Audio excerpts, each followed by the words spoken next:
I always believed that spending summer vacation with my grandparents was the best thing in the universe. Or at least I imagined this until I met mine. I'm Mark, and I'm 15. As a kid, I daydreamed about what it would be like to have grandparents. No, mine are not dead, but I've never met them. My mom and dad got married when they were just 18. Her parents were so mad that they refused to attend the wedding. They then completely cut off communication with her, and my mom, being stubborn herself, dropped all her attempts to reconnect with them. Years passed by, and I grew up listening to wonderful stories about my grandpa's farm in Texas. I wanted to see the wooden swings under the tree that my great-grandfather had planted next to the barn. Mom said it was so dear to her dad that he used to talk to the tree while he was working in the courtyard. I imagined how delicious my granny's guava cake must be, since my mom always talked about it. When my younger sister Wendy grew up, she is 8, both of us started to beg our mom to go and see our grandparents, but she always refused. Last Thanksgiving, my mom finally couldn't handle our begging any longer and called her parents. There was a lot of crying, smiling, and sweet-talking. Once she hung up the phone, she told us that our grandparents invited us to visit them. So, it was arranged. All of us were going to stay with them during the whole upcoming weekend. But my mom couldn't get out of work, so she bought tickets for just me and Wendy. We were so thrilled. Going on a plane by ourselves for the first time, meeting our grandparents, and visiting a new place felt like a big adventure.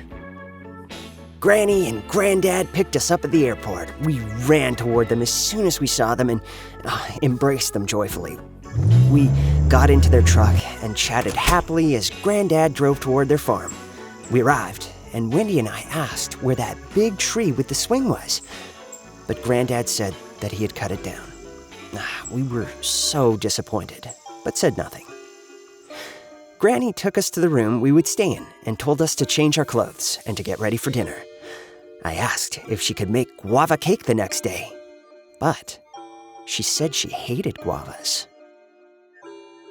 Granddad told us that everybody had to be in bed by 9:30, and when we said that that was too early, Granddad's face transformed, and he said with an angry look on his face, "Good kids don't ask questions."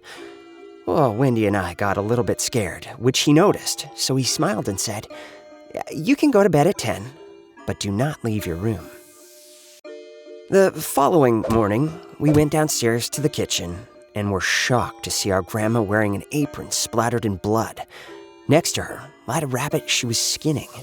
The look on her face was really strange. She was staring at the rabbit without blinking, with a weird smile on her face. She finally moved her eyes from the rabbit to us and said, "Good morning, kids. Did you sleep well?"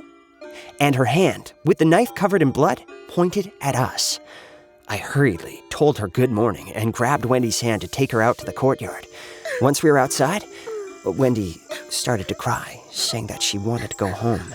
And even though I didn't feel at ease, I assured her that killing animals for food was normal. But we did not have rabbit meat that day, nor any other day. That night, I was thirsty and went to the kitchen for water. After I had a glass of water, I got closer to the window to look at the moon and saw my grandparents crossing the courtyard with shovels. They went inside the barn and closed the door. The next day, when we were having dinner, my granddad advised Wendy and I to not go into the barn.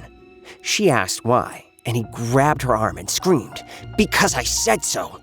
We got scared and were pretty shocked by his outburst, but the next second, he let her go and smiled at us, saying that he didn't feel well and left the room.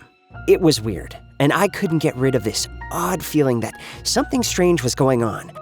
I called my mom later and told her that her parents were behaving strangely, but she calmed me down, saying that they were old and that they were not used to having kids around. That night, I went down for a glass of water again. But as I was drinking, I could see the barn through the window. I opened the main door carefully and crossed the courtyard to get into the barn. I entered, and at the end, there were some boxes lying around. I got up closer and saw 2 coffins that were closed. Oh, I felt scared and thrilled at the same time. I approached one of the coffins and opened it. What I saw next sent shivers down my spine and made me close my mouth with my hand to prevent myself from screaming. A dead body, half decayed with worms crawling all over it. Oh, the smell made me want to puke, so I shut the coffin and ran out for fresh air. I knew that it was not safe to stay in the house and that we had to get out of there. I ran back to my room and sent a message to my mom explaining what I had seen. At first, she did not believe me. She said that maybe I'd seen some Halloween decorations and that her parents used to keep them in the barn. I guess I sounded pretty scared because she said that she would come get us the next day and that she and I would laugh about this confusion while sitting by the old tree. I told her that Grandpa had cut it down. She stopped answering for a while, and then I got this message. I'll get there as soon as I can. Do not leave your sister alone and lock your door. The sun was rising when I finally fell asleep. That day, I told Wendy that I felt sick and wanted her to stay and play with me. I told Grandma I was sick and want to sleep a bit and play with Wendy. So, she didn't mind.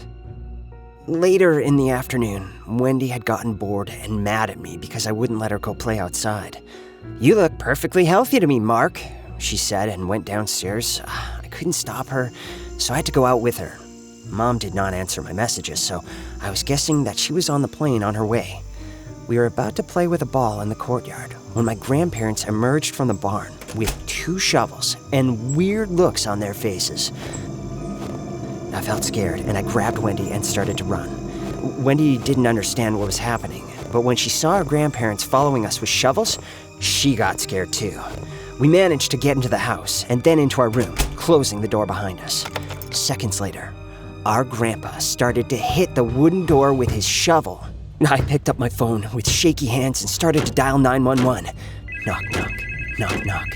This time, both of them were hitting the door. Wendy and I hid in the closet as I checked my phone, which decided to lose its signal right at that moment. Knock, knock, knock, knock, knock, knock. I tried dialing again, but then I heard my mom screaming, "Wendy, Mike!" and a man's voice, "Raise your hands! You are under arrest!" It turned out that when I told Mom what had happened to the tree, she knew there was a problem. Her dad would never have chopped that tree down. She called an old friend who lived near her parents, and she was very surprised when this neighbor told her that we were visiting her parents. She said that she had not seen my grandparents in months and suggested that my mom call the police immediately. The policeman who arrested the man and woman said they had been looking for this couple and that they were dangerous murderers who had escaped from an asylum for mentally ill people. They killed my grandparents months ago and used their house to hide out in. They learned about my mom and us from my grandma's diary. When my mom called, they decided it would be fun to play grandparents and then just kill us. It was a miracle that we survived. How are your grandparents doing?